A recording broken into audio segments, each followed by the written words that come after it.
The emergency session continued for hours. Daejung sat in his chair while alien representatives argued about Earth's fate. Some spoke calmly, presenting logical arguments. Others shouted and waved their appendages angrily. The translation devices in his ears worked overtime, switching between dozens of languages. Hyunwoo leaned close and whispered, "I sent the message to Earth. Secretary General Haewon will receive it within the hour." He paused. "What do you think they will do?" "I don't know," Daejung replied quietly. "But I know they won't accept a quarantine without answers." A new figure entered the chamber. She was tall and moved with quiet grace. Her uniform marked her as military, though Daejung did not recognize the specific branch. She had short black hair and eyes that seemed to notice everything. "This is Ji-won," Kolmar announced. "She is your military observer, yes?"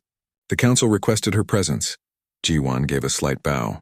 "I was stationed on the observation deck when the alarm started. Nobody told me what was happening." Her voice was steady, but Daejung could hear the tension underneath. "You're about to find out," he muttered. Sindara's ball of light moved to the center of the chamber. The arguing slowly died down as the ancient being began to speak. "We must show the humans what we know. They deserve to understand why we fear their world." The lights in the chamber dimmed. Holographic displays appeared all around them, filling the air with images and symbols. Daejung saw star maps, ancient texts, and pictures of aliens he did not recognize. Some of the images were beautiful. Others were horrifying.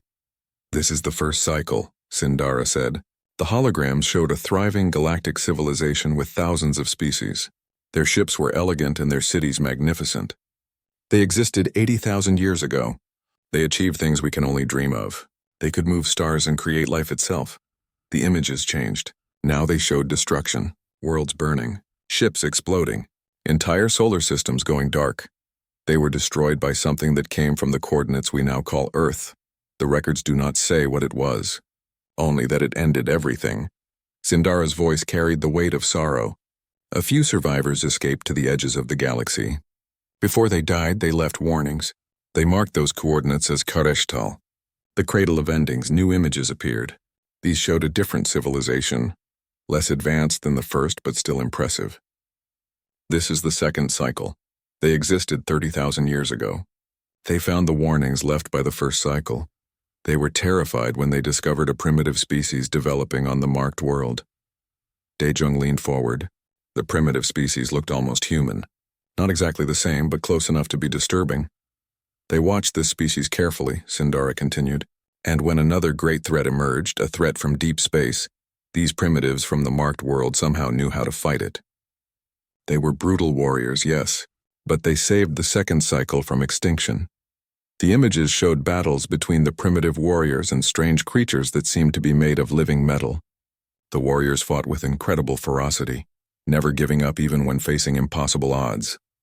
The second cycle survived and flourished. They updated the warnings, but now with confusion. Was the marked world a source of destruction or salvation? They could not decide. "What happened to the second cycle?" Ji-won asked. "They faded away naturally over thousands of years," Sindara replied, "as all civilizations do. But before they vanished, they recorded everything about the marked world and its people. They called them the Chosen Warriors. More images appeared, but these were corrupted and unclear. Static and glitches made them hard to see. This is the third cycle. They existed 10,000 years ago. We know almost nothing about them. Their records are damaged or deliberately destroyed. But we do know they also encountered beings from the marked world, and then the third cycle disappeared. Not gradually like the second. They vanished almost overnight. The chamber fell silent. Everyone stared at the broken, corrupted images. "We are the fourth cycle," Sindara said quietly. "And now humans have reached the stars. Humans from Earth. Humans from Karishtal." Brekthor the warrior stood up again. His mechanical eye focused on Daejung. "My people have studied Earth since we first detected your radio signals. We have observed your history, your wars, your cultures, and I will tell you what we learned." He activated his own holographic display. It showed human history, ancient battles, medieval wars, modern conflicts. The images were brutal and honest. "Humans are death worlders," Brekthor said. "Your planet tried to kill you every day. Predators, diseases, natural disasters, radiation. Even your own atmosphere was barely breathable for most of your evolution. You should have died out millions of years ago." Ji-won's jaw tightened, but she said nothing. But you didn't die, Brekthor continued. You adapted. You learned. You became the apex predator on a world full of apex predators, and when you ran out of things to fight, you fought each other. For thousands of years, you perfected the art of war. The images changed to show human cooperation. People building together, scientists collaborating, artists creating beauty from nothing. But humans also do this, Brekthor said, and his voice held something like respect. You create as beautifully as you destroy. You can be tribal warriors one moment, and global citizens the next. You hold contradictions in your minds that would drive most species insane. He turned to face the other council members. I believe humans are what the ancients warned us about. They are deadly, unpredictable, and capable of horrors we cannot imagine. But I also believe they might be the only thing that can save us when the next great threat comes. That's a very big might, said a small, furry alien from the back of the chamber. How do we know they won't become the threat themselves? We don't, Brekthor admitted. Kolmar raised his front legs for silence. The council must now vote. 3 options stand before us. First, we proceed with Earth's membership as planned, accepting the risk. Second, we place Earth's system under quarantine, preventing humans from leaving their star until we understand more. Third, we take preventive action against the potential threat. Preventive action? Daejung stood up. You mean destroy Earth? It is an option that must be considered, Kolmar said, though he sounded reluctant. The third cycle disappeared. We do not know if humans caused that disappearance, but we cannot ignore the possibility. You would commit genocide based on ancient prophecies and incomplete records? Ji-won's voice was cold. Based on things that might have happened 50,000 years ago. We would protect trillions of lives across the galaxy, another alien responded. Sometimes terrible choices must be made. The vote will proceed, Kolmar announced. All representatives indicate your choice. Daejung watched as the voting displays activated. He felt helpless. Humanity's entire future was being decided by aliens who feared shadows from the past. He thought about Earth, about the billions of people going about their daily lives completely unaware that the galaxy was deciding whether they deserved to exist. The votes came in slowly. Each representative made their choice after careful consideration. The display showed the count in real time. Accept Earth, 8 votes. Quarantine Earth, 23 votes. Preventive action, 14 votes. The decision is made, Kolmar said. Earth will be placed under full quarantine effective immediately. No ships in or out. No communication except through designated diplomatic channels. Council monitoring fleets will enforce the quarantine until further review. Daejung felt like he had been punched in the stomach. You're imprisoning my entire species. We are protecting the galaxy, Kolmar replied. And perhaps protecting humans from themselves. Sindara's light pulsed. I voted to accept Earth. I have lived long enough to know that fear often creates the very dangers we try to prevent. But I am only one voice. What do we do now? Hyunwoo asked Daejung. Before he could answer, Ji-won spoke up. Now we tell Earth what happened. And then we prepare. Because if the Council thinks humanity is dangerous now, just wait until they see how we react to being caged. Daejung looked at her with alarm. We can't threaten military action. We're outnumbered 1,000,000 to 1. I'm not talking about threats, Ji-won said quietly. I'm talking about showing them who humans really are. They're afraid because they don't understand us. So we make them understand. The chamber was emptying now. Representatives filed out, some looking relieved, others troubled by what they had voted for. Daejung gathered his materials and prepared to leave. As they walked back through the corridors of Apex Prime, Daejung noticed something. The station's windows showed the darkness of space outside, and in that darkness he could see lights. Hundreds of lights, ships taking up positions around the station. The massive station called Apex Prime floated in the darkness between stars.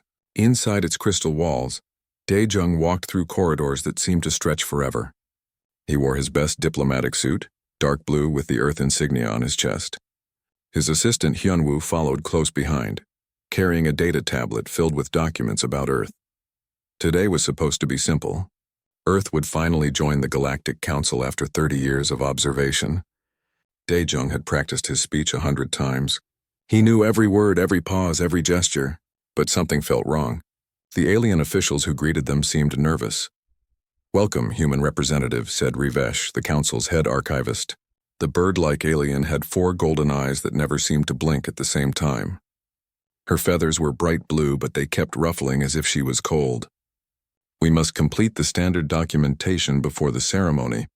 Yunwu stepped forward with the tablet. "I have everything prepared. Earth's astronomical designation, our cultural names for our world, our system's coordinates, population data, technological assessments."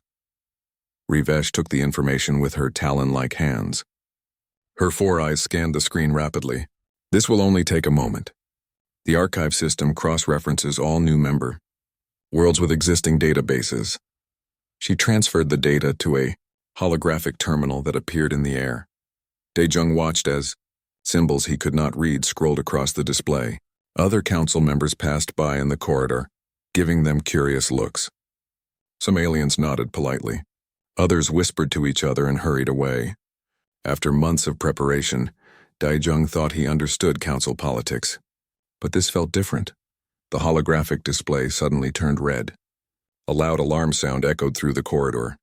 Rivesh's feathers stood straight up, making her look twice her normal size. Her 4 eyes went wide. "No," she whispered. "This cannot be correct. What's wrong?" Daejung asked. He tried to keep his voice calm, but his heart was racing. Rivesh touched the display with shaking hands. Ancient symbols appeared, written in a language that looked nothing like the standard council script. "Your world's coordinates. They match something in the Forbidden Registry." "The what?" Hyunwoo moved closer to see the screen. "The Forbidden Registry contains records from civilizations that existed before the current council. Records we do not fully understand." Rivesh's voice was barely above a whisper now. "Your Earth, your home world, it has another name. An old name." The symbols on the display rearranged themselves. Daejung watched as the translation appeared in English text. "Kareshtal. What does that mean?" he asked. Rivesh looked at him with all 4 eyes. For the first time since arriving at Apex Prime, Daejung saw real fear in an alien's face. "It means the cradle of endings." Before Daejung could respond, more alarms began sounding throughout the station. Red emergency lights flashed in the corridors. Alien officials rushed past them, speaking rapidly in languages the translation devices could not keep up with.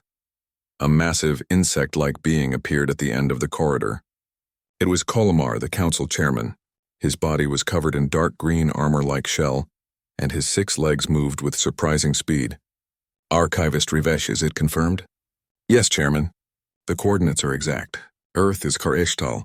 Kolmar's antenna twitched. His compound eyes fixed on Daejung. "Human representative, you and your assistant must come with me immediately. The council is calling an emergency session." "Wait," Daejung said firmly. "I demand an explanation. What is happening? Why does my world's location cause this reaction?" "You will have your explanation," Kolmar replied, "but not here in the open corridor. This concerns the survival of every species in the galaxy, including yours." They walked quickly through the station. Hyunwoo kept trying to access information on his tablet, but all the public networks had been locked down. Daejung's mind raced with possibilities. Had Earth done something wrong? Had the observation teams missed some critical detail? Or was this about something humanity did not even know about? The emergency council chamber was smaller than the grand hall where the membership ceremony was supposed to happen. Instead of the usual 47 species representatives, only about 20 were present. They all looked worried. Some were arguing with each other in heated voices. Others sat in silence, staring at nothing. Kolmar led Daejung and Hyunwoo to seats in the center of the room. It felt like being on trial. All those alien eyes watching them, judging them. "Representatives of the Galactic Council," Kolmar's voice boomed through the chamber. "We face an unprecedented situation. The human world Earth has been positively identified as the location known in ancient records as Kareshtal." Murmurs spread through the chamber. Some aliens made gestures that the translation system identified as prayers or protective symbols. A floating ball of light drifted forward. When it spoke, the voice seemed to come from everywhere at once. "I am Sindara. I have lived for 43,000 of your human years. I am old enough to remember when the warnings were first added to the Forbidden Registry." Daejung felt a chill run down his spine. 43,000 years old. Earth barely had written history going back that far. Every civilization that reaches the stars learns the pattern. Sindara continued. Every 50,000 years, something threatens to end all intelligent life in the galaxy. Sometimes it is a plague. Sometimes it is a war. Sometimes it is something we have no words for. The ball of light grew brighter. 3 times before, civilizations faced these endings. And 3 times the coordinates we now know as Earth's location appeared in the records. Sometimes as the source of the threat, sometimes as the source of salvation. The records are incomplete. We do not know which Earth will be. A reptilian alien stood up. His scales were covered in scars, and one of his eyes was replaced with a mechanical implant. I am Brekthor of the warrior clans. My people's oldest legends speak of deathworlders from that sector of space. Beings who knew only war and conquest. They nearly destroyed the galaxy. But other legends, another voice called out, say warriors from that same place saved us from something worse. The chamber erupted in debate. Some aliens demanded Earth be quarantined immediately. Others argued for more investigation. A few suggested destroying Earth before it could become a threat. Dae-jung stood up. His voice cut through the noise. Stop, just stop. The chamber fell silent. I do not understand what is happening here. But I know one thing. Humanity did not ask to be part of your ancient mysteries. We did not ask to be born on a world with a scary name and dead languages. We are just people trying to reach the stars. Just people. Sindara's light pulsed. Humans are never just anything. Your species developed nuclear weapons before you achieved peaceful global governance. You survived countless extinction events on your death world. You turned war into an art form, then chose peace anyway. You are the most contradictory species we have ever observed. So what happens now? Yunwu asked quietly. Kolmar's antenna drooped. Now the council must vote. Do we welcome Earth as planned, knowing the risk? Do we quarantine your system and prevent you from joining galactic society? Or do we take more extreme measures? Dae-jung felt his hands clench into fists. Humanity had worked so hard to reach this moment, and now it was falling apart because of something that happened 50,000 years ago. I request permission to contact Earth immediately, he said. If the Council is making decisions about humanity's future, Earth's government must be informed. Kolmar looked at the other representatives. Slowly they began to nod. Permission granted.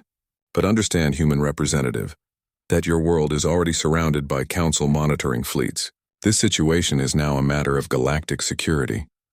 As Dae-jung prepared to send the message home, he wondered what Earth would think when they learned the truth. Their beautiful blue world was not just another planet. It was a place marked by ancient prophecy, a place called the Cradle of Endings, and nobody knew if that meant humanity would end the galaxy or save it.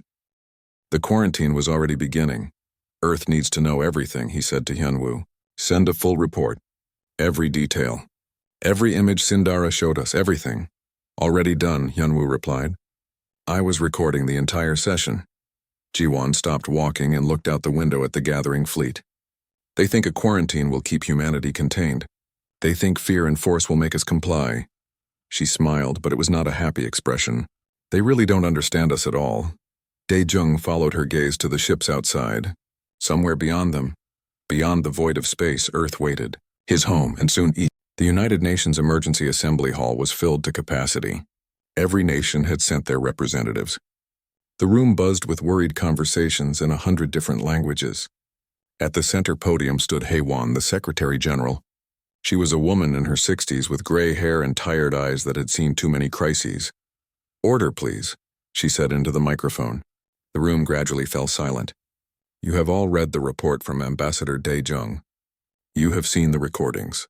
The Galactic Council has placed our entire solar system under quarantine. A representative from Brazil stood up. How many ships do they have surrounding us? According to our deep space sensors, approximately 3,000 vessels, replied Admiral Sungmin from his seat near the front. He was a lean man with sharp features and gray streaks in his black hair. They're maintaining positions just outside our system's edge, far enough to give us space, close enough to respond if we try to leave. Can we fight them? Someone shouted from the back. No, Sungmin said flatly. We have 47 combat-capable ships. They have thousands with technology centuries ahead of ours. A military confrontation would be suicide. Haewon held up her hand for silence. We are not considering military options, not yet. First, we need to understand what we're dealing with. A door at the side of the chamber opened. Several people entered, led by a stern-looking man in a dark suit. This was Young-soo, the director of Earth Intelligence. Behind him came Bora, the head of xenobiology, carrying several data tablets. Director Youngsu has information, Haewon said. Please share what you've learned. Youngsu approached a holographic display panel. With a few gestures, images appeared in the air above the assembly. They showed the council fleets, detailed schematics of alien ships, and reams of intercepted communications. Our intelligence network has been busy, Youngsu began. We've intercepted and translated thousands of messages between council ships. Most are routine, but some are very concerning. He pulled up a specific message. This communication is from a council admiral to his home government. He suggests that if humans attempt to break the quarantine, they should respond with overwhelming force. Not just disable our ships, but destroy them completely. Murmurs of anger spread through the chamber. However, Youngsu continued, not all council members support this hard line. We've identified at least 15 species that voted against the quarantine. They're sending messages of support through back channels. Some are even offering to share technical information secretly. Why would they help us? Asked the representative from India. Bora stepped forward. Because they're terrified. Not just of us, but of what might be coming. May I explain? Haewon nodded. Bora activated her own set of displays. Complex genetic charts and biological data filled the air. I've been analyzing every piece of information we have about the previous galactic cycles. The first, second, and third cycles. And I found something extraordinary. She highlighted several DNA sequences. These are genetic samples the second cycle collected from the primitive humans they encountered 30,000 years ago. The Council archive includes this data, and look at this. She placed a modern human DNA sample next to the ancient one. They were nearly identical. But that's impossible, someone said. 30,000 years of evolution should show more differences. Exactly, Bora agreed. Which means either the samples are wrong, or human evolution has been remarkably stable. But here's the really interesting part. She pulled up more data. I compared human genetic markers with samples from all 47 council species. We share genetic similarities with every single one of them. The chamber erupted in shocked conversations. What are you saying? Haewon asked. That humans are related to all these alien species? I'm saying something was manipulating human evolution, Bora said carefully. And probably manipulating the evolution of other species too. The genetic distribution is too perfect to be natural. Someone or something was guiding the process. Admiral Sung-min stood up. Could the first cycle have done this? The ancient civilization Sindara talked about? It's possible, Bora replied. The first cycle had technology far beyond anything we can imagine. If they could move stars, they could certainly manipulate genetics. Maybe they created humans as some kind of backup plan, a species designed to survive anything and fight anything. A weapon, Youngsu said quietly. They created humans as a weapon. Or a shield, Bora countered. We don't know their intentions. But the evidence suggests that humans are not natural. We were made for a specific purpose. The chamber fell into an uncomfortable silence. Everyone was processing this information. The idea that humanity was designed, created, engineered for some ancient purpose was difficult to accept. Haewon finally spoke. Whether this is true or not, it doesn't change our situation. The Council fears us. They've imprisoned us in our own solar system. We need a response. I have a proposal, Sung-min said. A risky one, but it might work. We invite Council representatives to Earth, not to Apex Prime or some neutral station, here. To our home. Why would we do that? Someone asked. Because they're making decisions based on fear and ancient records, Sung-min explained. They don't really know us. They've observed us from a distance, but they've never walked among us. Never seen our cities, met our people, experienced our cultures. If we want them to see us as more than a threat, we need to show them who we really are.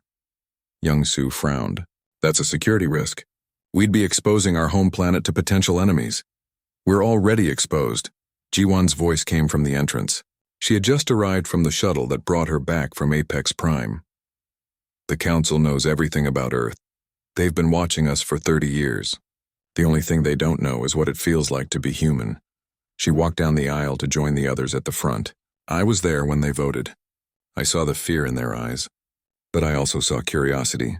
Some of them want to understand us. We should use that, Haewon considered this. It's unprecedented. No species has ever invited Council observers to their homeworld before joining the Council. We're not like other species, Bora said. They've made that very clear. So maybe we should stop trying to follow their rules. A vote was called. It was close, but eventually the proposal passed.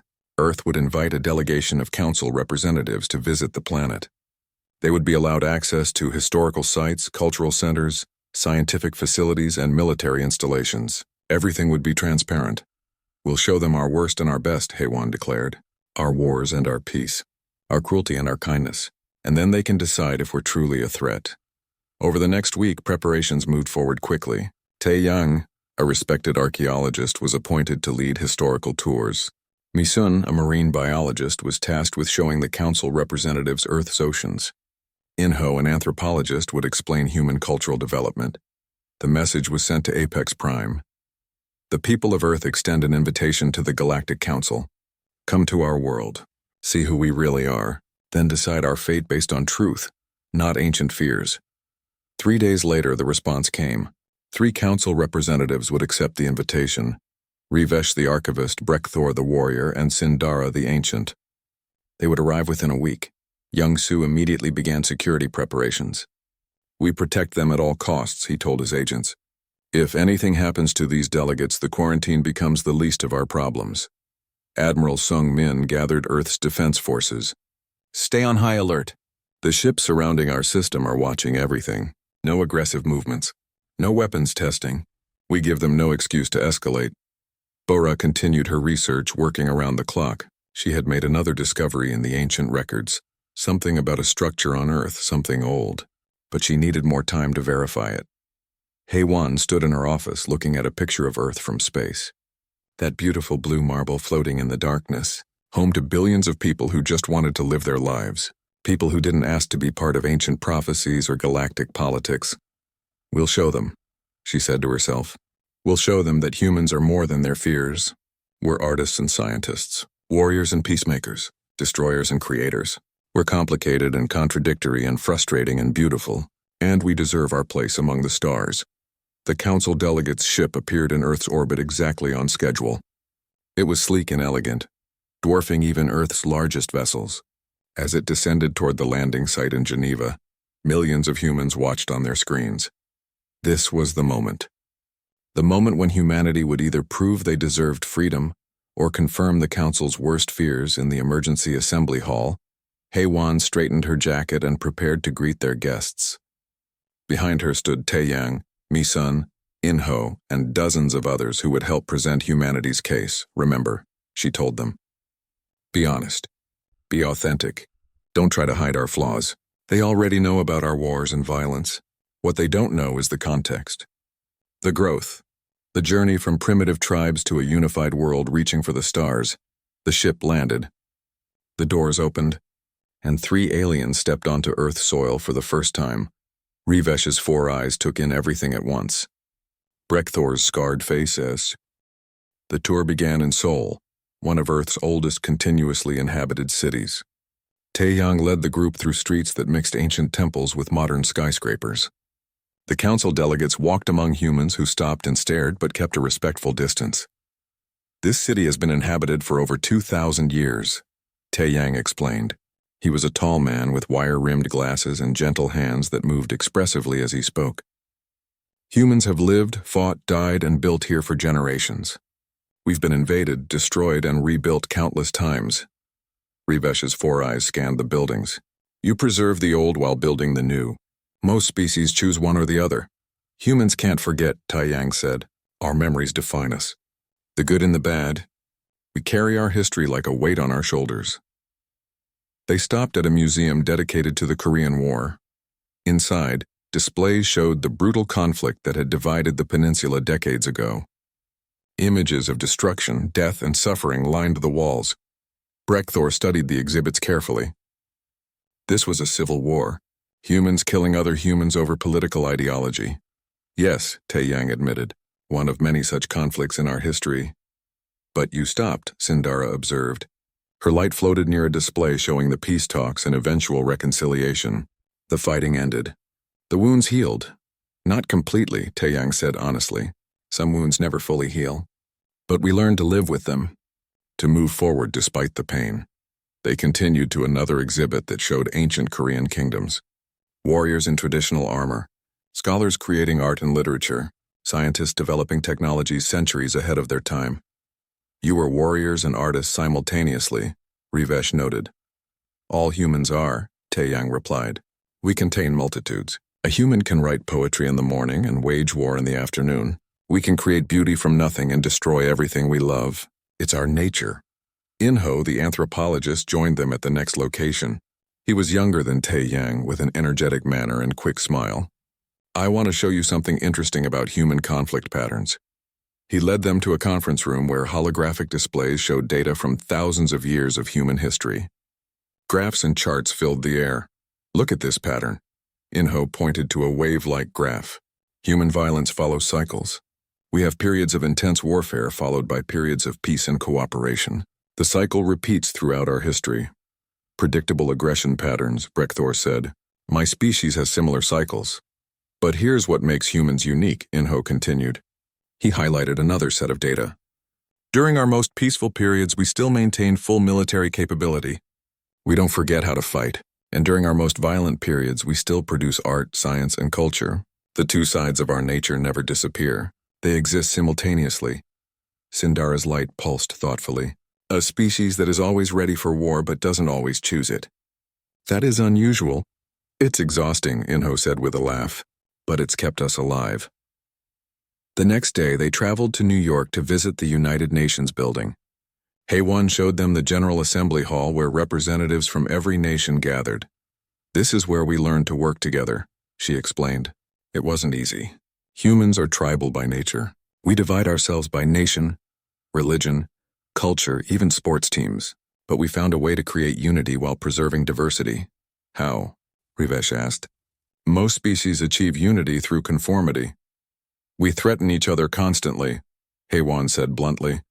The fear of mutual destruction forced us to cooperate. Nuclear weapons taught us that victory means nothing if everyone dies. So we learned diplomacy. Brekthor examined the flags of all nations displayed in the lobby. You still maintain separate governments, separate militaries. You are not truly unified. True unity would erase what makes us human, Haewon replied. We're unified in purpose, not in identity. It's messy and complicated, but it works. That afternoon, Mi-sun took over the tour. She brought the delegates to the coast and onto a research vessel. The ship headed out into the Pacific Ocean. Earth is 70% water, Mi-sun explained as the ship cut through the waves. She was a woman in her 40s with sun-weathered skin and bright, passionate eyes. Humans evolved on land, but we've always been fascinated by the oceans. They represent everything we fear and everything we aspire to explore. As they sailed, Mi-sun pointed out various dangers, storms that could sink ships in minutes, currents that could drag swimmers to their deaths, creatures that saw humans as prey. And you still explore it, Sindara observed. We have to, Mi-sun said simply. It's in our nature to go where we're not supposed to go, to see what's on the other side of danger. The ship stopped above a deep ocean trench.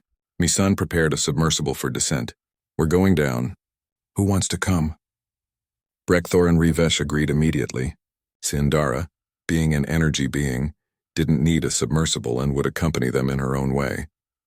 The descent took an hour. As they dropped deeper, the light from the surface faded. Darkness closed in around them. Strange creatures drifted past the windows, lit by bioluminescence. How deep is this trench? Rivesh asked. Almost 11 kilometers, Mi-sun replied. The pressure down here would crush most vehicles instantly. This submersible is specially designed for deep exploration. They reached the bottom. The submersible's lights revealed a landscape of mud and rock. And then Mi-sun pointed to something in the distance. That's why we came here, she said. It was a structure, clearly artificial, made of material that didn't match anything on Earth. It was partially buried in the sediment, but what was visible showed intricate designs and symbols. What is this? Brekthor demanded. We found it 3 months ago, Mi-sun explained. It's been here for millions of years, long before humans evolved, and it contains something very interesting. She maneuvered the submersible closer. Sensors scanned the structure, and data appeared on the displays inside the vehicle. The structure is emitting a low-level energy signature, Mi-sun continued, and our analysis shows it contains preserved biological samples, including human DNA. The submersible fell silent except for the hum of its systems. Impossible, Rivesh whispered.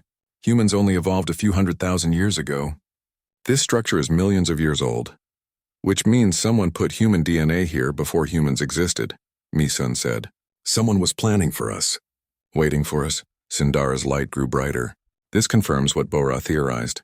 Humans were designed, created, seeded on Earth with specific purpose. They spent 2 hours examining the structure. Mi-sun's team had been working on translating the symbols carved into its surface. Most remained mysterious, but they had decoded one message. Mi-sun read it aloud.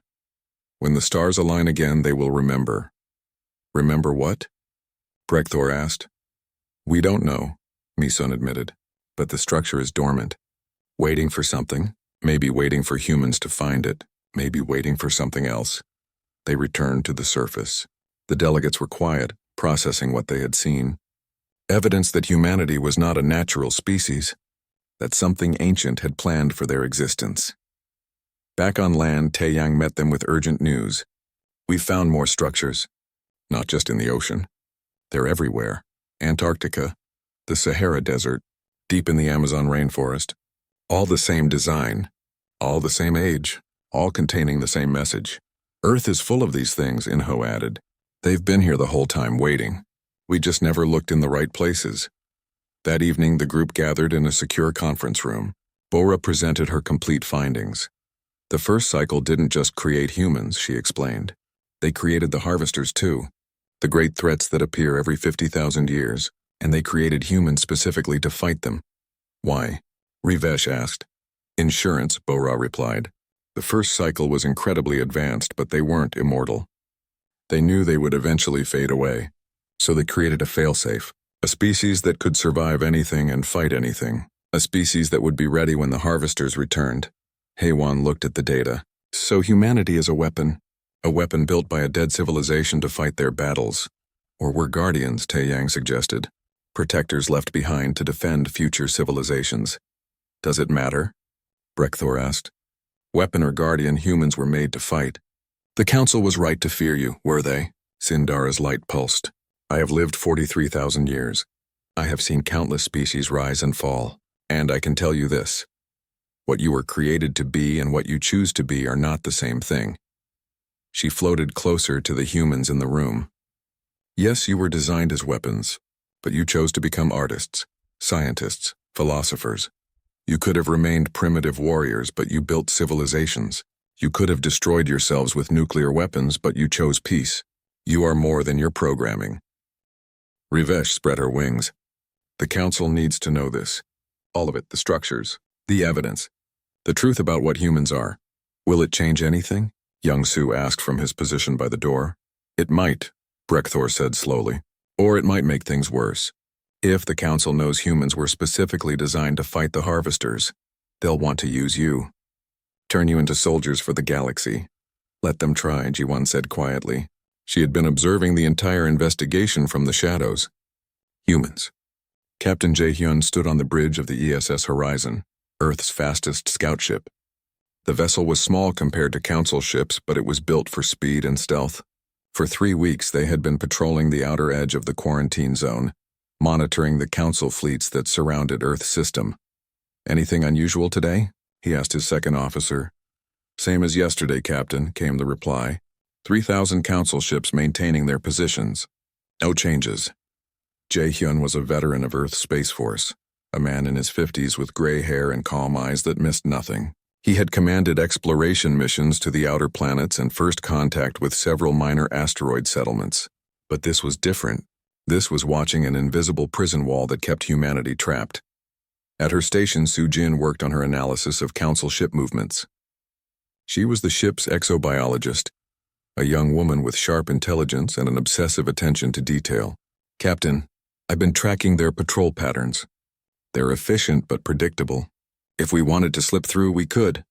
We're not trying to escape, Jae-hyun reminded her. We're gathering information, I know, but it's good to have options. The bridge fell into comfortable routine. Officers monitored their stations. The horizon drifted through space, its sensors constantly scanning. It was boring work but necessary. Then the alarms started.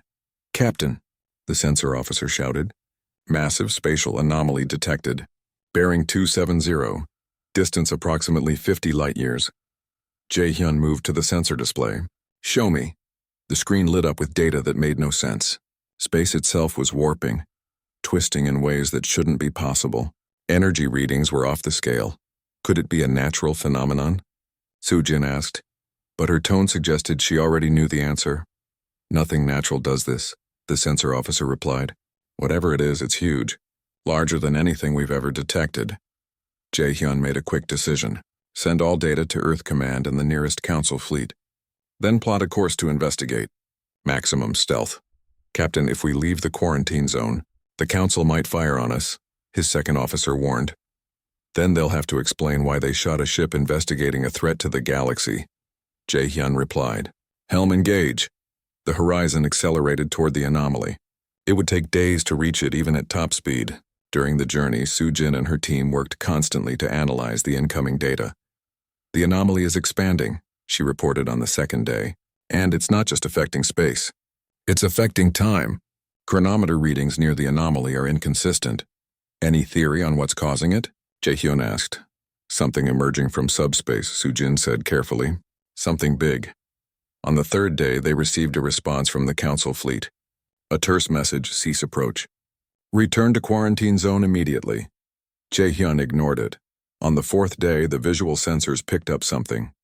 At first, it looked like a distortion in space. But as they got closer, details emerged. It was alive. The thing that emerged from the anomaly was massive beyond comprehension. It dwarfed planets. Its body was a fusion of organic tissue and mechanical components, all working together in horrible harmony. Tentacles that could wrap around moons, eyes that glowed with malevolent intelligence, weapons that crackled with unknown energy. What in the name of... The helmsman couldn't finish the sentence. Soo-jin's hands flew across her console, running analysis. Comparing to all known life forms in the database, she paused. Captain, I'm getting matches. This thing shares biological markers with hundreds of different species. It's like someone took pieces from across the galaxy and stitched them together. A harvester, Jae-hyun whispered. He had read the ancient records that Dae-jung had sent back to Earth. The descriptions matched. It's one of the harvesters. If that's one of them, Soo-jin said quietly. How many are there? As if answering her question, more anomalies appeared on the sensors. More spatial distortions, more impossibilities emerging from subspace. 20 contacts, the sensor officer reported. No, 30. No, counting more. They're everywhere. The harvesters had awakened. Jae-hyun grabbed the communications console. This is ESS Horizon to all Council fleets and Earth Command. We have confirmed multiple hostile contacts emerging at Galactic Edge. Repeat, hostile contacts confirmed. They match descriptions of the harvesters from ancient records. Recommend immediate defensive posture. The response from the nearest Council fleet came quickly. This time the tone was different. Horizon, this is Fleet Commander Krenvok. Transmit all sensor data immediately. We are scrambling combat fleets. Within hours, the galaxy mobilized for war. Council fleets from dozens of systems converged on the outer rim. Earth's forces remained in their system, still under quarantine, but on high alert. The first battle happened 2 days later. Jae-hyun watched from a safe distance as a Council fleet of 300 ships engaged 5 harvesters. The Council had superior numbers and advanced technology. They should have won easily, they didn't. The harvesters moved through space like fish through water. They absorbed energy weapons and reflected them back at their attackers. Their tentacles lashed out faster than ships could dodge, crushing hulls like paper. Their own weapons fired projectiles that seemed to be made of living matter, burrowing into ships and consuming them from within. In 30 minutes, the Council fleet was reduced to debris. They're learning, Soo-jin observed in horror. Watch. At the start of the battle, they took damage from the energy weapons. But by the end, those same weapons did nothing. They adapted. Send this recording to Earth, Jae-hyun ordered. Admiral Sung-min needs to see this. Back on Earth, the Emergency War Council gathered within hours of receiving the Horizon's data. Admiral Sung-min stood at the center of the room, surrounded by military leaders, scientists, and political representatives. We've watched the battle recordings a dozen times, he said. The harvesters are unlike any enemy we've encountered. They adapt to tactics in real time. They use biological and mechanical systems together, and they're coordinated. These aren't individual creatures. They're operating as a hive. Haywan watched the recordings with growing dread. The Council's fleets can't stop them, and we're stuck here behind this quarantine. The Council is going to ask for our help, Young-Soo said. They'll have to. They're desperate. As if on cue, a priority message arrived from Apex Prime. It was from Kolmar himself. People of Earth, the Council chairman began. We face an extinction-level threat. The harvesters have returned, exactly as the ancient records predicted. Our fleets cannot stop them. They adapt to our weapons, learn from our tactics, and overwhelm our defenses with numbers. He paused. The proud insectoid leader looked diminished, afraid. We need your help. We need humanity's warriors. We need your scientists. We need everything that makes you what you are. The quarantine is lifted, effective immediately. We ask you to join us in defending the galaxy, not as prisoners, not as subjects, but as equals. The transmission ended. The room fell silent. Bora spoke first. They're asking us to fight a war they can't win, to face an enemy specifically designed to destroy galactic civilizations.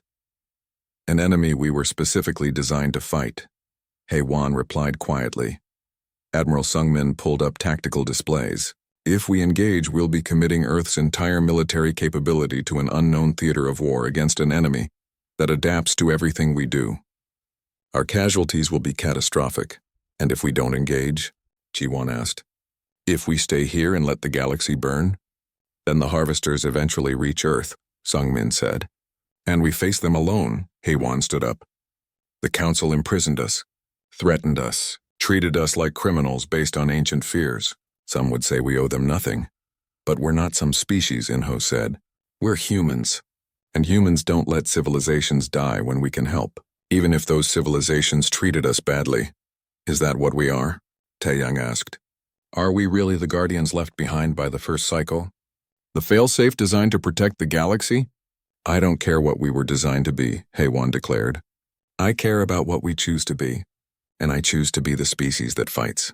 Not because we were programmed to, but because it's the right thing to do. A vote was called. It was unanimous. Earth would join the war. Within days, humanity mobilized on a scale never before seen. Factories retooled for war production. Scientists worked around the clock developing new weapons. Military forces trained for combat against an enemy that could adapt to anything.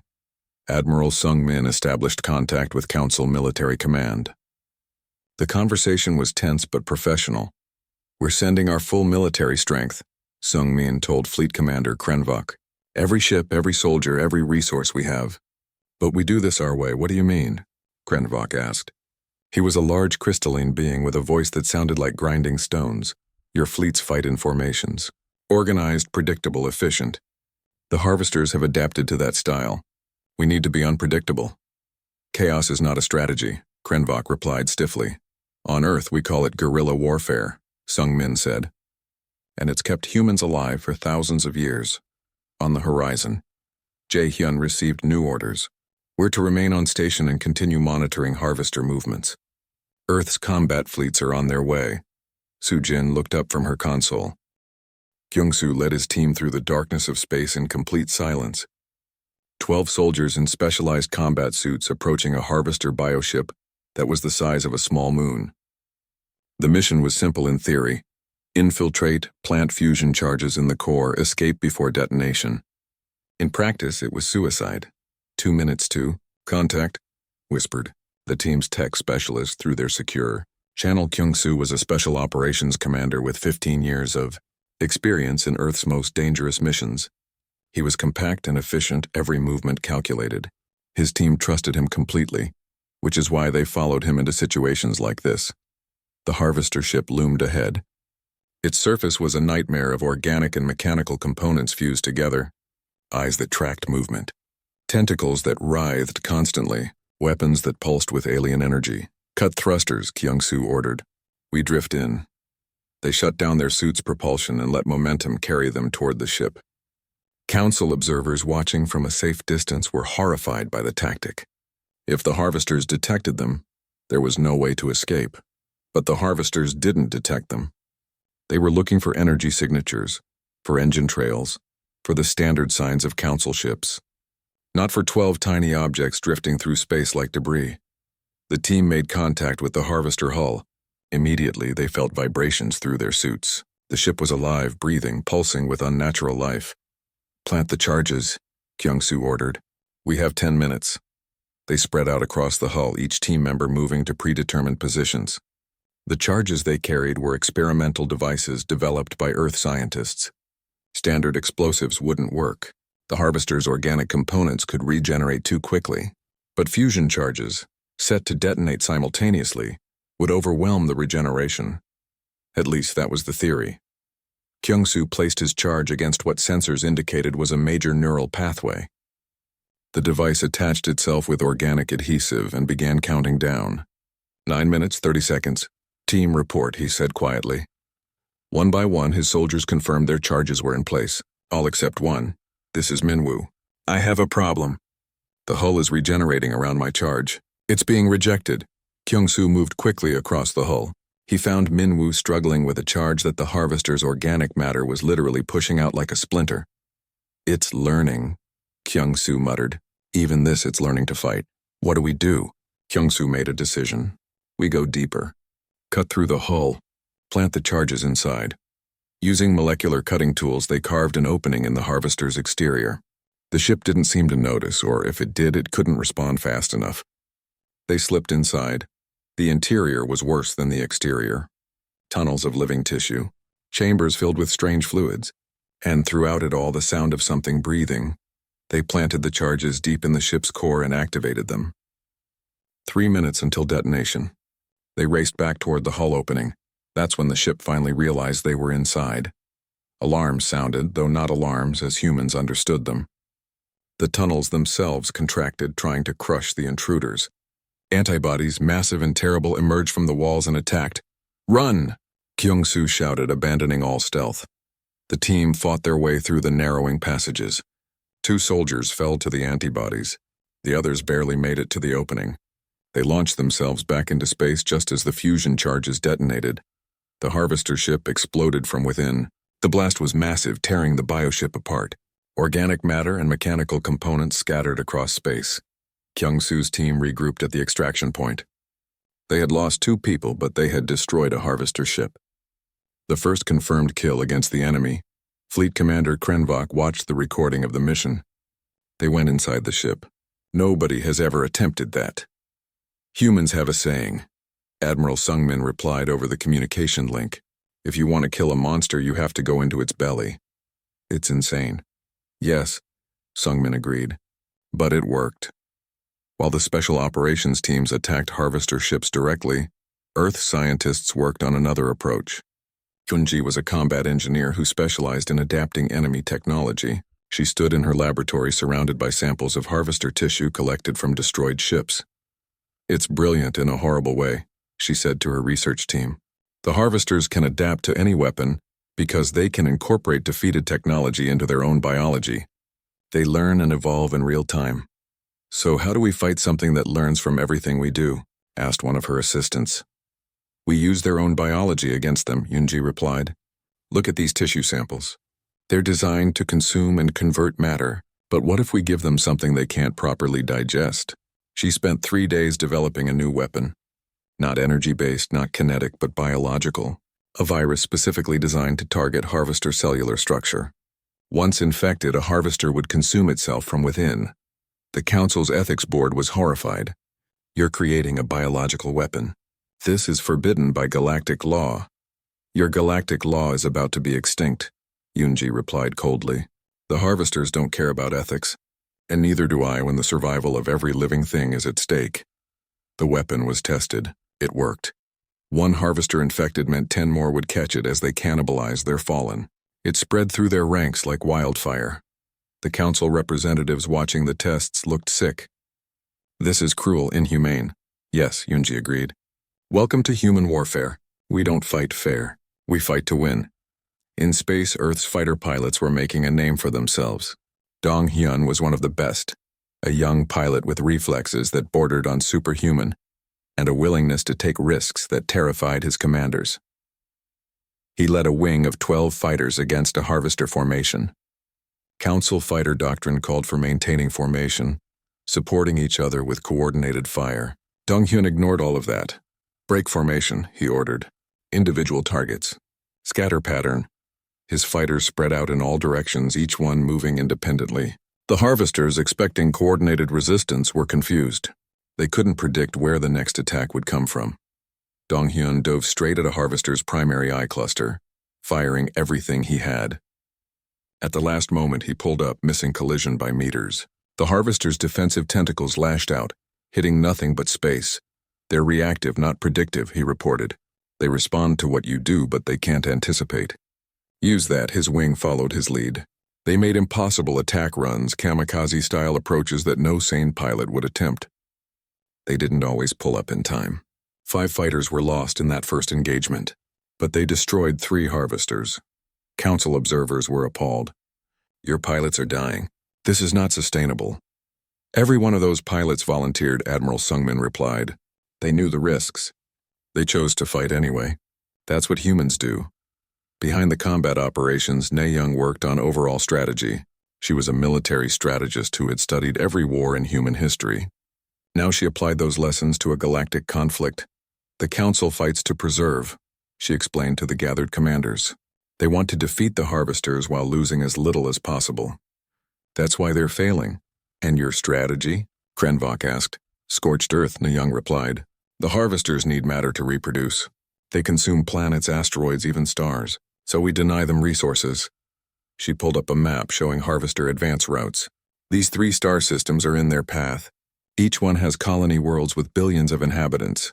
You can't be suggesting, Krenvok started. I'm suggesting we evacuate every living thing from those systems, Nae-young continued. Then we destroy everything else. Collapse the stars, shatter the planets, leave nothing but dead space. That's genocide of entire ecosystems. No, that's survival, Nae-young said firmly. We save the people and sacrifice the planets. Or we try to hold everything and lose it all anyway. Choose. The plan was implemented. Earth's evacuation fleet worked alongside Council ships to remove every living thing from the target systems. It took 2 weeks of constant work. Then human ships moved in with planet killers, weapons designed to destroy worlds. The Council representatives wept as they watched planets die. Worlds that had existed for billions of years reduced to rubble in moments. All to deny the harvesters their food. It worked. The harvesters' advance slowed. Their reproduction rate dropped. They began to show signs of desperation, attacking supply lines and making tactical errors. But the cost was tremendous. Not just in destroyed worlds, but in lives. Human casualties were in the tens of thousands. Ships were lost daily. Resources were depleting rapidly. Brekthor, who had been observing human combat operations, sent a message to his homeworld. I understand now why the Council feared humans. They are not just warriors. They are survivors who refuse to accept defeat. They will burn the galaxy to save it. They will die by the thousands to kill by the millions. And they do it all while weeping for what they destroy. He paused. We of the warrior clans pride ourselves on combat prowess. But humans have turned war into something we never imagined. They combine mercy and ruthlessness, honor and pragmatism, sacrifice and victory. They are everything the ancients said they would be. They are death-worlders who... The war room deep beneath Geneva was crowded with exhausted people. 3 months of constant warfare had taken its toll. Dark circles under eyes, hands that shook from too much coffee and too little sleep. The weight of millions of deaths sitting heavy on everyone's shoulders. Wu Jin stood at the center of the room, his presentation hovering in holographic displays around him. He was a quantum physicist who looked 10 years older than he had at the war's start. His hands moved nervously as he spoke. We call it the quantum cascade weapon, he said. The theory is simple. The execution is anything but.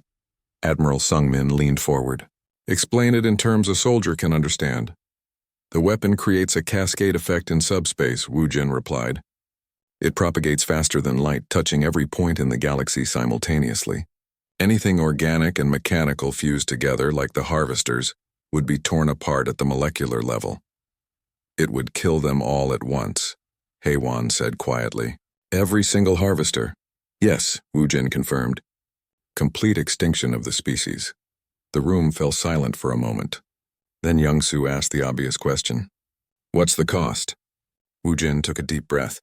The cascade effect damages subspace permanently. For approximately 2,000 years, Faster than light travel will be impossible. Every species in the galaxy will be isolated in their home systems. The implications hit everyone at once.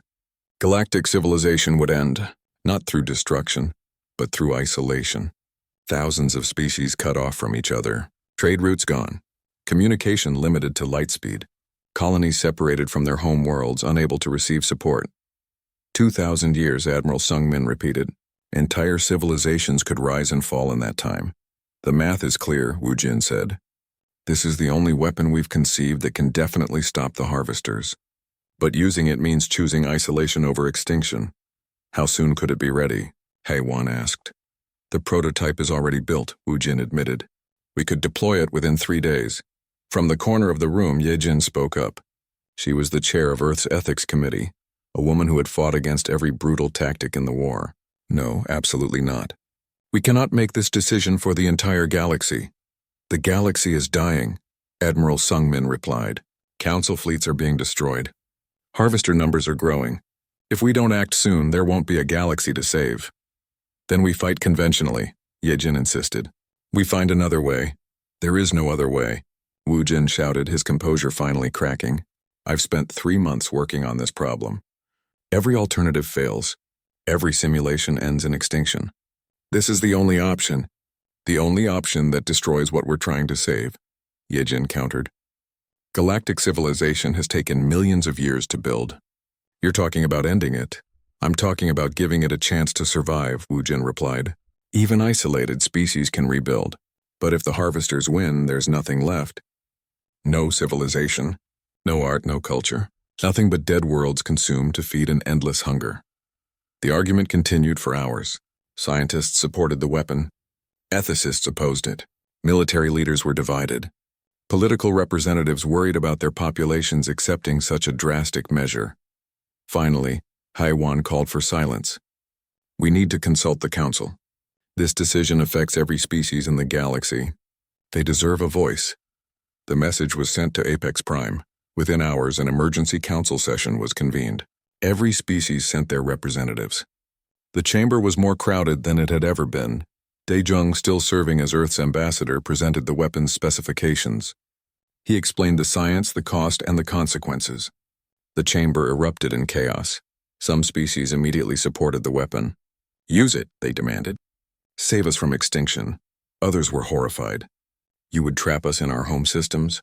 Condemn us to isolation? Our colony worlds would die without support. Our colony worlds will die anyway when the harvesters reach them, someone countered. Colmar tried to maintain order, but it was impossible. The debate raged for 6 hours. Species that had been allies for centuries turned on each other. Old grievances surfaced. Fear and desperation poisoned every discussion.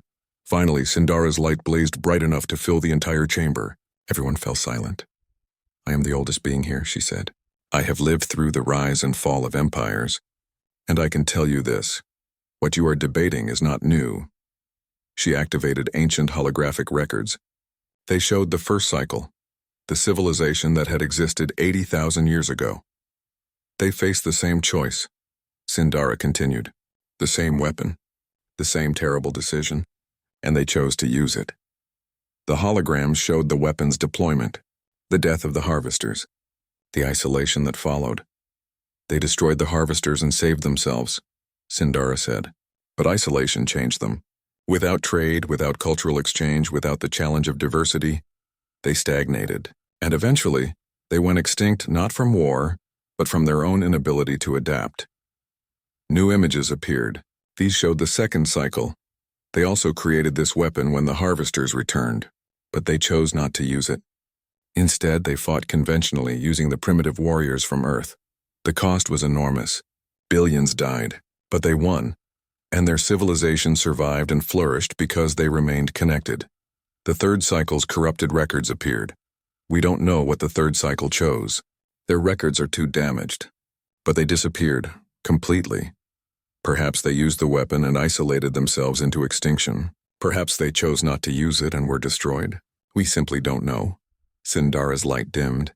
Now we are the fourth cycle, and we face the same choice. Do we choose survival through isolation, or do we risk extinction to preserve what we've built? The council chamber fell silent. Everyone understood the weight of the decision. Then Chan Wu, an intelligence officer from Earth, stepped forward. "Secretary General, I need to speak." Haewon nodded. "Go ahead." "I've been working with the xenolinguistics team trying to decrypt the final message from the ancient structure we found in Earth's ocean. We've just completed the translation." He activated a display showing the ancient text and its English translation. The message reads, "To those who come after, know this. The weapon exists because fear demands it, but courage requires looking beyond fear. The harvesters are not evil. They are programmed as you might be programmed. What you were designed to do and what you choose to do are not the same. Do not make our mistakes. Find the third path. Transform what seems impossible to change. Transform the harvesters," Brekthor said incredulously. "They're monsters. They exist only to consume and reproduce." "So did we once," Bora said quietly. She stood up from her seat. "I've been studying harvester biology for 3 months.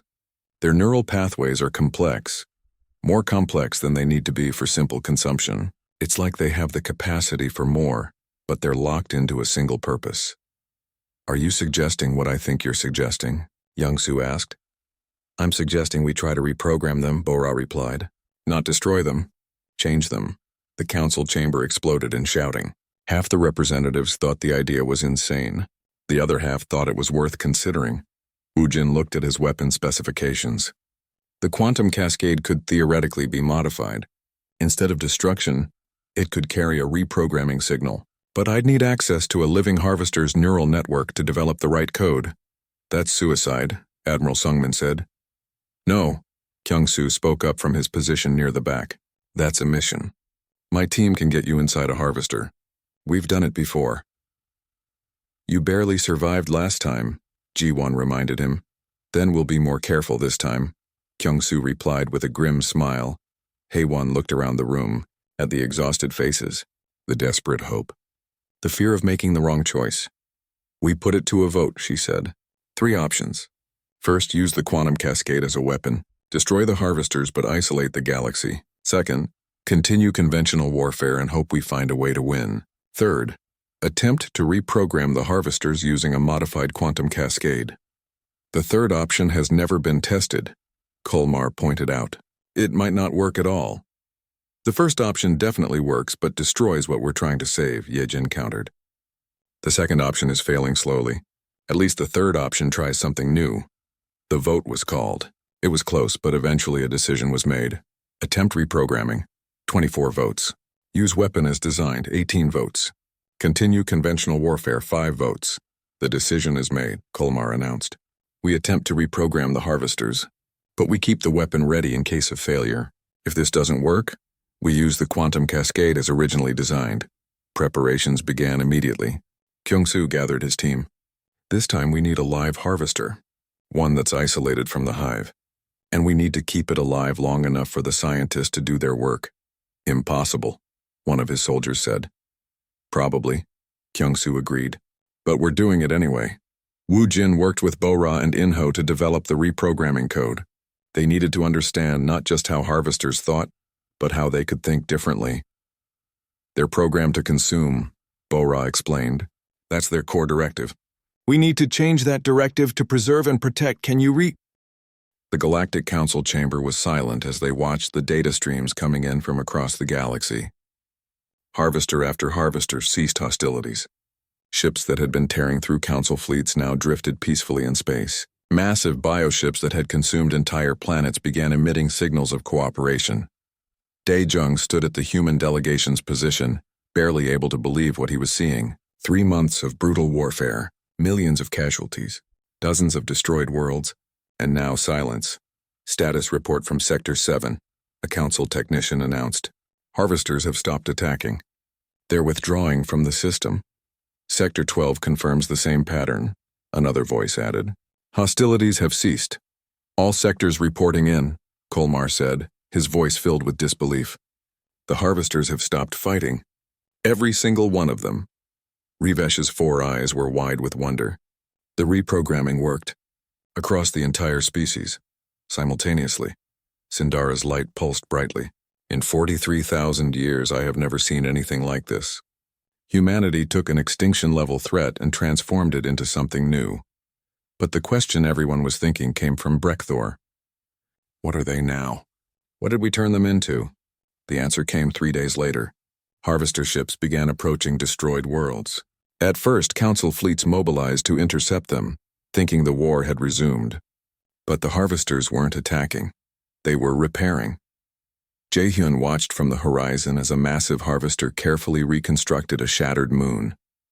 Using the same biological technology that had destroyed it, the harvester was putting it back together.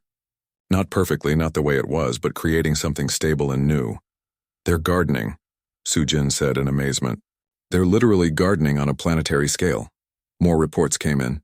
Harvesters were cleaning up debris fields, stabilizing damaged ecosystems, even attempting to restore atmospheres on worlds they had stripped bare. The species programmed to consume everything had become caretakers of the galaxy. Bora presented her findings to the Council. The reprogramming didn't just change their behavior. It gave them purpose. They still have the biological drive to interact with matter, but now that drive is focused on preservation and restoration instead of destruction. They're still dangerous, Young-Soo pointed out. They still have all those weapons, all that power. So do we, Haewon replied quietly. Every species is dangerous. The question is what we choose to do with that danger. A formal ceremony was held 2 weeks later. Earth was officially accepted as a full member of the Galactic Council. But this time, the ceremony was different. Representatives from 47 species lined up to formally apologize for the quarantine. We acted out of fear, Kolmar said to Daejung. We judged humanity based on ancient prophecies instead of who you really are. We imprisoned you for crimes committed by others in cycles long past. For this, the Council offers its deepest apologies. Daejung accepted gracefully. Fear is understandable. We all fear what we don't understand, but we hope that now we can move forward as true allies. Brekthor stepped forward. The warrior clans formally request to establish military training exchanges with Earth. We wish to learn your tactics, and in return, we offer our own knowledge. I thought you considered our tactics insane, Admiral Sungmin said with a slight smile. They are insane, Brekthor replied, but they work. And more importantly, you know when to fight and when to find another way. That is wisdom my people lack. More species came forward with offers of friendship, trade agreements, cultural exchanges. The galaxy that had feared Earth now wanted to embrace it. But the real revelation came when Sindara requested a private meeting with Earth's leadership. They gathered in a secure room on Apex Prime. The ancient being's light filled the chamber with soft illumination. I must tell you the complete truth, Sindara began. The truth I have known but could not speak until now. Haewon leaned forward. What truth? The cycles were not natural, Sindara explained. They were designed. The first cycle created both the harvesters and humanity for a specific purpose. They were testing. Testing what? Bora asked. Testing whether intelligence could evolve beyond its programming, Sindara replied. The first cycle had achieved incredible power, but they realized they were trapped by their own nature. They could not change what they fundamentally were. So they created 2 experiments. She showed them images of ancient laboratories, of genetic engineering on scales impossible to imagine. They created the harvesters as the ultimate expression of consumption and growth. The perfect predator. Then they seeded humanity across the galaxy as the ultimate expression of adaptation and choice. 2 species at opposite extremes. We were an experiment, Taeyang said quietly. You were hope, Sindara corrected. The first cycle set up the cycles deliberately. Every 50,000 years, the harvesters would awaken and threaten everything. And every cycle, humanity would be there to respond. But the test wasn't whether humans could destroy the harvesters. The test was whether humans could find another way. The first cycle destroyed the harvesters and isolated themselves, Inho said, understanding dawning. They failed their own test. Yes, Sindara confirmed. The second cycle fought conventionally and barely survived. Also a failure, though a lesser one. The third cycle disappeared because they transcended physical existence after passing the test, but we lost all record of how they did it. And we're the 4th cycle, Haewon said, and we passed by choosing transformation over destruction. You did more than pass, Sindara said. You showed that programming, whether biological or cultural, can be overcome through choice. That species can change their fundamental nature if they decide to. The harvesters were programmed to consume. You helped them choose differently. And in doing so, you proved that humanity's own violent programming doesn't define you either. Daejung felt a chill. What happens now? Is there a fifth cycle? There doesn't need to be, Sindara replied. The test is complete. Humanity proved what the first cycle hoped to prove, that intelligence can transcend its origins. That choice matters more than design, that the future is not predetermined. Rivesh, who had been listening quietly, spoke up. The Forbidden Registry needs to be updated. Earth's designation must be changed. What will you call it? Yunwoo asked. Rivesh's feathers ruffled with what might have been amusement. Karishtal still, but with a new translation. Not the Cradle of Endings, instead, the Cradle of Endings and New Beginnings, because that is what humanity does. You end what needs to end and begin what needs to begin. The meeting concluded. Earth's delegates returned home to a planet celebrating. The war was over. Humanity had not only survived but had earned its place among the stars. But not everyone was celebrating. In military hospitals across Earth and Council worlds, wounded soldiers recovered from injuries. In memorial halls, names of the dead were carved into stone. The cost of the war would never be forgotten. Kyung-soo visited the graves of the soldiers he had lost. 12 names from the first mission. 3 more from the reprogramming mission. Each one a person who had volunteered knowing they might not return. Was it worth it? Ji-won asked, standing beside him. They thought so, Kyung-soo replied. They believed in something bigger than themselves. That's what makes humans dangerous to enemies and valuable to friends. We'll die for beliefs, for people, for ideas. Not because we're programmed to, but because we choose to. 10 years passed. The galaxy entered what historians would later call the Golden Age of Cooperation. With the harvesters transformed into the galaxy's ecological restoration force, damaged worlds recovered at incredible rates. Species that had been on the brink of extinction found new hope. Earth became a hub of cultural exchange. Aliens walked the streets of human cities. Humans established colonies on council worlds. The mixing of cultures and ideas led to advances in science, art, and philosophy that neither humans nor aliens could have achieved alone. Daejung, now retired from active diplomacy, taught at a university dedicated to interspecies relations. His students came from dozens of worlds, all eager to learn how species could work together despite their differences. Hai-won, also retired, wrote a memoir about the war years. The final chapter ended with a simple observation. We were created to be weapons, but we chose to be bridges instead. Bora continued her research into the nature of consciousness and choice. Her work led to breakthroughs that helped other species overcome their own limiting programming, whether biological or cultural. Admiral Sung-min trained the next generation of Earth's military, teaching them that strength came not just from weapons and tactics, but from knowing when to fight and when to seek other solutions. The harvesters, now called gardeners by most species, spread across the galaxy. They restored dead worlds, stabilized dying stars, and maintained the ecological balance that allowed civilization to flourish. Some species were still uncomfortable around them, but most came to appreciate their work. Jae-hyun, promoted to admiral, led the Joint Human Council exploration fleet that pushed beyond the known galaxy. His ship, still named Horizon, carried crews from 20 different species, all working together to discover what lay beyond. On Earth, in the deep ocean where the ancient structure still rested, Mi-sun led a research team that finally activated the device completely. It projected. Jae-hyun, promoted to admiral, led the Joint Human Council exploration fleet that pushed beyond the known galaxy. His ship, still named Horizon, carried crews from 20 different species, all working together to discover what lay beyond. On Earth, in the deep ocean where the ancient structure still rested, Mi-sun led a research team that finally activated the device completely. It projected.